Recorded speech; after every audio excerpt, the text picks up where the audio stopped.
In the world where I'm about to take you, everything might appear completely ordinary at first.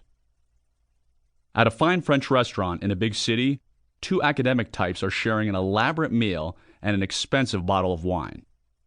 They're both wearing nice suits and appear polished and sophisticated. They might be chatting about their research or celebrating a promotion. On a sweltering hot day in a city in southern Asia, an American tourist casually poses in front of a fountain while his taxi driver snaps a couple of quick pictures.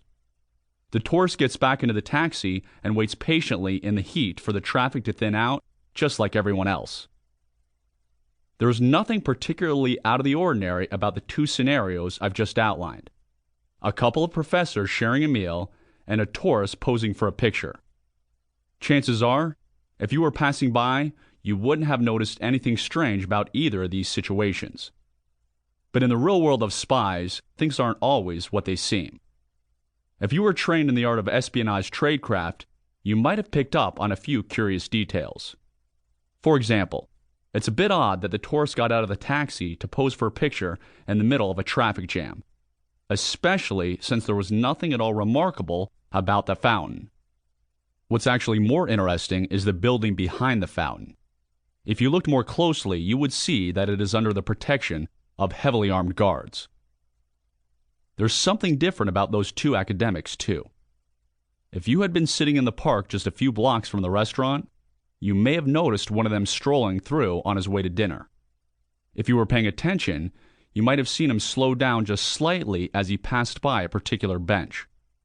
It's unlikely you would have caught it because he's been well trained, but he quickly scanned the side of the bench looking for a small tack. It wasn't there, so that meant the meeting with his case officer was still on, and he proceeded to the restaurant. In my previous book, Spy Secrets That Can Save Your Life, I showed how the simple tactics I learned as a CIA officer could help regular Americans lead safer and more secure lives. This time, I'm going to take you much deeper into the world of espionage. I'm blessed to have an excellent team of former CIA officers. There is nobody else I'd want by my side during an operation. And these incredibly brave men and women have worked dangerous missions all over the world, and we owe them a huge debt of gratitude.